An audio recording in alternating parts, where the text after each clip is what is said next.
To the Manor Born became one of the most successful British sitcoms of its era by rejecting loud jokes and obvious conflict. Its rise revealed how politeness, restraint, and class tension could be just as compelling as broad comedy. Fact 1. Oh, how very good of you to come, Mr. Anderson. Yes, of course. This is Mr. De Vere. Oh, how do you do? My condolences, Mrs. Forbes-Hamilton. The central conflict of To the Manor Born is rooted in British class differences. These differences are never explosive or violent. Instead, they are expressed through manners and etiquette. Audrey represents inherited privilege and tradition. Richard represents modern business and financial reality. Their clash is constant but restrained. Viewers are not asked to take sides immediately. The conflict unfolds slowly and predictably. This predictability creates comfort rather than tension. Audiences know arguments will remain civil. Disagreement never threatens social order. Politeness acts as a safety net. Sharp issues are softened by courtesy. Class anxiety becomes manageable through humour. The country house setting reinforces stability. Nothing truly collapses within the story. Change is gradual and controlled. This reassured audiences during uncertain times. Conflict exists without chaos. Resolution is always postponed. This balance made class tension watchable. Comfort became part of the appeal. Social secretary? Someone local would be ideal. The lady at the lodge. She needs a job, she told me. Fact 2. Before you start, I want you to know that in this room there are some very old and very valuable pieces. Now, I don't expect you to know Hepplewhite from Draylon. The series avoids rapid-fire jokes. Dialogue is measured and precise. Comedy emerges from what is not said. Pauses carry as much weight as punchlines. Characters rarely raise their voices. Polite phrasing conceals irritation. Formal language becomes a comedic tool. Insults are delivered indirectly. Audiences are invited to read between the lines. Understanding social nuance becomes essential. The humour rewards attentiveness. Laughter builds from recognition rather than surprise. The writing relies on rhythm and restraint. Scenes unfold calmly. There is little physical comedy. Situations repeat with slight variations. Small changes feel significant. Manners structure every interaction. Social rules drive the jokes. Comedy comes from maintaining appearances. Politeness heightens tension quietly. This approach distinguished the show from louder sitcoms. But I do expect you to treat everything as if it were your own. Well, carefully, anyway. Fact 3. Mother, do you think you can get rid of this monstrosity? I can't stand the way it keeps staring at me with its jaws open. Reminds me of my tax collector. Audrey embodies the traditional upper class. Her values are rooted in inheritance and land. She resists modern commercial thinking. The estate defines her identity. Losing it represents cultural decline. Audrey's authority comes from lineage, not wealth. She speaks with confidence but restraint. Her worldview is outdated, yet dignified. The character is not mocked cruelly. Instead, she is treated with respect. Audiences are invited to sympathize. Her stubbornness is principled rather than foolish. She clings to rituals and customs. These rituals structure her life. Audrey's resistance to change is emotional. She fears erasure more than poverty. The character represents a fading social order. Her manners mask vulnerability.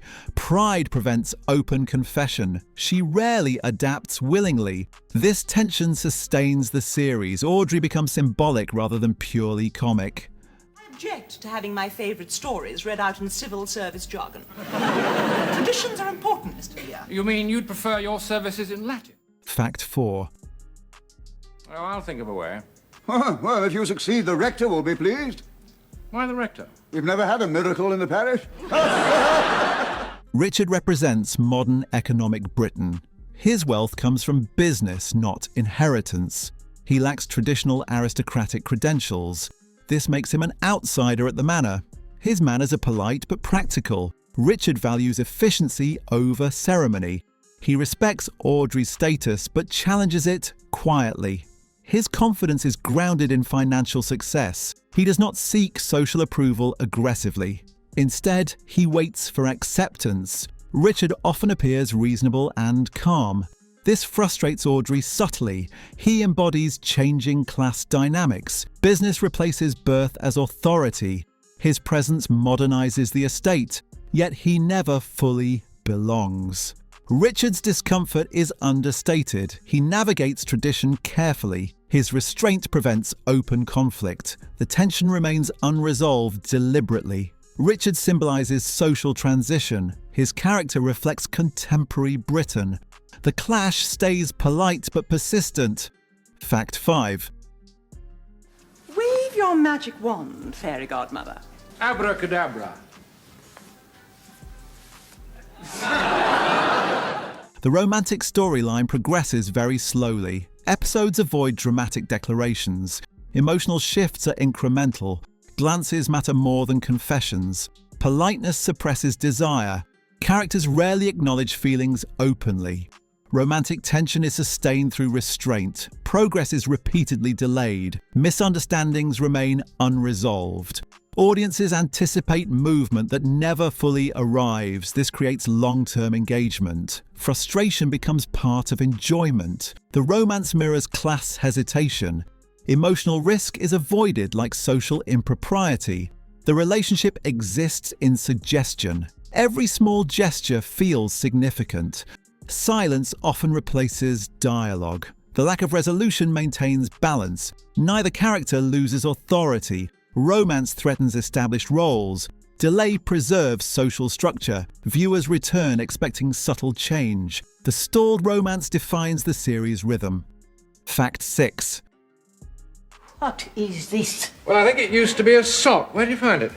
In your bathroom. And what is more, your bath is in disgusting state.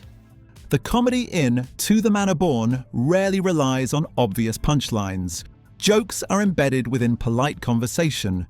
Dialogue unfolds at a measured pace. Laughter often comes from delayed recognition. Viewers process meaning before reacting. The humor depends on social awareness. Characters speak carefully chosen phrases. Minor word choices carry weight. Sarcasm is softened by courtesy. Irony is rarely underlined. Silence becomes part of the joke. Awkward pauses invite interpretation. The audience fills in emotional gaps. Reactions are restrained rather than explosive. This creates a calmer viewing experience. The series trusts its audience's intelligence. Comedy rewards patience and attention. Loud laughter is unnecessary. Subtlety becomes the primary mechanism. The tone remains consistent throughout episodes.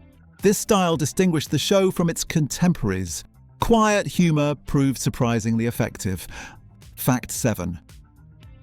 Have you two been up to? Madam, I was fitting a bell mounting beside the fireplace. And while he was grilling? The whole fireplace collapsed. The manor itself functions as more than a setting. It represents inherited Britain.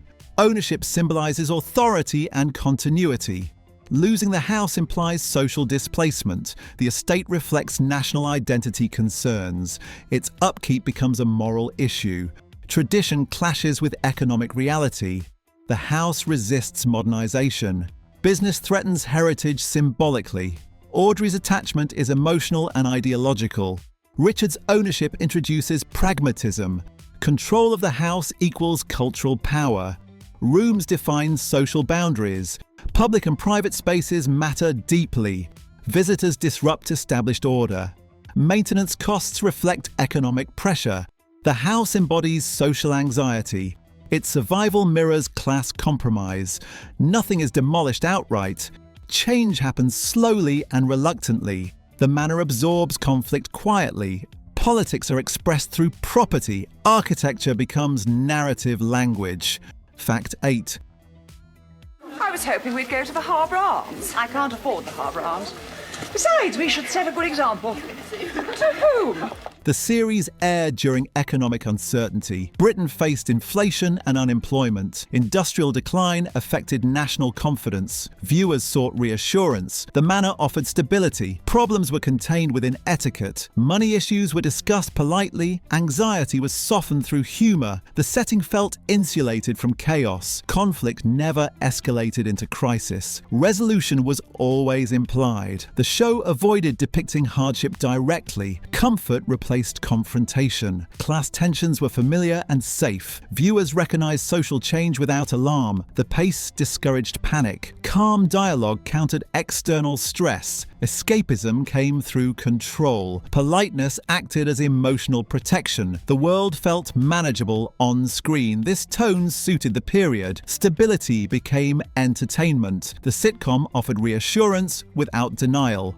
Right, we're supposed to encourage outdoor activities. Oh, come on, Marjorie. Whistle and smile at all times. Fact 9.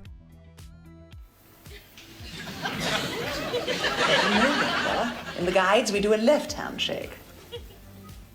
The series rarely referenced current events. Political names were largely absent. Timeliness was not a priority. Writers avoided topical satire. This reduced the risk of dating the show. Episodes focused on enduring themes. Class, ownership and manners remained central. Dialogue avoided specific news references. The humour stayed broadly applicable. Characters existed outside immediate history. This created a timeless quality. Viewers could revisit episodes easily. The show resisted cultural clutter. Jokes didn't depend on headlines. Longevity benefited from restraint. The writing emphasized human behavior. Social rules outlasted politics. Audiences across generations could relate. Familiarity replaced novelty. Rewatching did not feel outdated. The series aged gracefully. Avoiding topicality preserved relevance. Timelessness became an asset.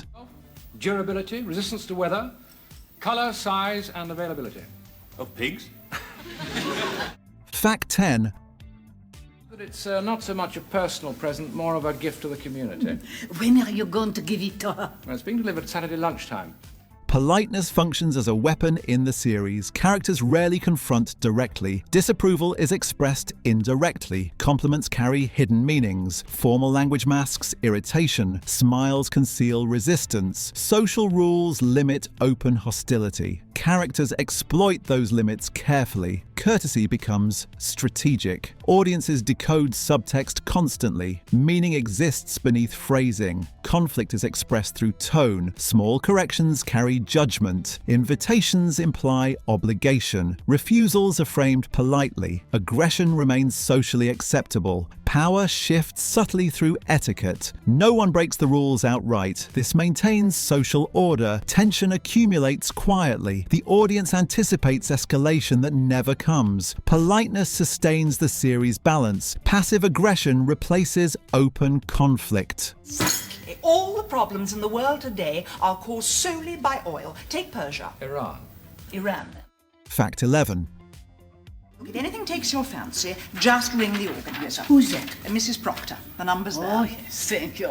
You ask. Audrey exercises authority without raising her voice. Her power is rooted in confidence and expectation. She assumes compliance as a social norm. Commands are delivered as suggestions. Resistance is met with calm correction. Authority feels inherited rather than enforced. She rarely explains herself. Others adapt around her behavior. This reflects traditional power structures. Leadership is quiet and unquestioned. Audrey does not compete openly. Her presence alone establishes control. She relies on reputation and history. Emotional restraint reinforces dominance. Moments of vulnerability are carefully hidden. When challenged, she remains composed. This composure discourages confrontation. The audience recognizes her influence instantly. Power operates through certainty, not force. The show avoids portraying female authority as abrasive. Strength is shown through steadiness. Audrey's control shapes every interaction. We made a start. From now on, we can only expand. Especially if we keep eating the honey, madam. Fact 12. Everybody knows that Audrey has just turned her garden into an apiary. Oh, no. She has got beehives. Episodes were recorded in front of studio audiences. Laughter was present, but restrained. Timing was carefully managed. Writers allowed pauses to breathe. Reactions were anticipated, but not forced. The rhythm avoided rapid escalation. Silence played a structural role. Audience response guided pacing subtly. Jokes were not stacked densely. Space was left between exchanges. This slowed the comedic tempo. Performances adjusted to room energy. Actors trusted quiet moments. The audience leaned in rather than erupted. This dynamic reinforced subtle humor. Applause was rare and measured. Studio presence added accountability. Scenes could not rely on editing tricks. Precision in delivery mattered more. Rhythm became predictable and calming. The live audience reinforced natural flow. Controlled pacing defined the show's identity. No, Rector, we must organise a mass meeting to demonstrate our opposition to British Railways. Fact 13. Yes, but he does do half a dozen different jobs, doesn't he? Station master, porter, ticket collector, signalman, booking clerk. The series avoids clear winners. Neither Audrey nor Richard fully prevails. Compromise remains incomplete. Authority shifts but never resolves. Each character protects their position. Loss is always partial. Victories feel temporary. This avoids moral finality. Audiences are not instructed whom to support. Sympathy is balanced carefully. Both perspectives are valid. Neither worldview is condemned. The show resists judgment. Situations reset rather than conclude. Equilibrium is restored repeatedly. Change occurs slowly, if at all. This mirrors real social negotiation. Comfort comes from balance. Conflict remains suspended. Resolution would disrupt harmony. The lack of winners sustains tension. Stability becomes the outcome. This neutrality contributes to longevity. What you've done, you've deceived me. You're a cheater, a liar, and a double-crosser. You don't stab people in the back, you stick the knife in face. Fact 14. Gathers them. The Inland Revenue and Customs and Excise. And the banks want their cut. And the insurance companies, not to mention... The show's popularity exceeded expectations. Its quiet tone defied sitcom trends. Early assumptions underestimated appeal. Ratings grew steadily. Audiences responded to restraint. Politeness proved engaging. Viewers embraced familiarity. The show attracted a broad demographic. Appeal crossed age groups. Its success was not explosive, but consistent. Word of mouth played a role. Comfort viewing encouraged loyalty. Episodes became routine viewing. The format resisted fatigue. Subtle variations sustained interest. Creators adjusted cautiously. Radical change was avoided. Familiarity became strength. Success validated understatement. The series benefited from predictability. Its tone remained intact. Popularity reinforced creative confidence. Unexpected success defined its legacy. Can't be you, Bravenger, can it? I do have a few savings. Fact 15. I fixed the auction for next Wednesday. I'd rather like you to be there, Audrey. Oh, I don't know. I'm not sure I can bear to watch. The series relies on specifically British social codes. Class awareness is ever present. Language carries layered meaning. Politeness conceals emotion effectively. Silence communicates disapproval. Conflict remains civilized. The humor assumes shared cultural understanding. Viewers recognize unspoken rules. Manners guide behavior more than law. Status is negotiated subtly. The setting reinforces national identity. Change is approached cautiously. Tradition and progress coexist uneasily. The show avoids exaggeration. Understatement defines tone. Comedy emerges from restraint. Social rituals structure interaction. Emotional expression is controlled. This cultural specificity resists imitation. International remakes would struggle. British identity shapes every scene. The series endures through authenticity. Its politeness remains unmistakably British.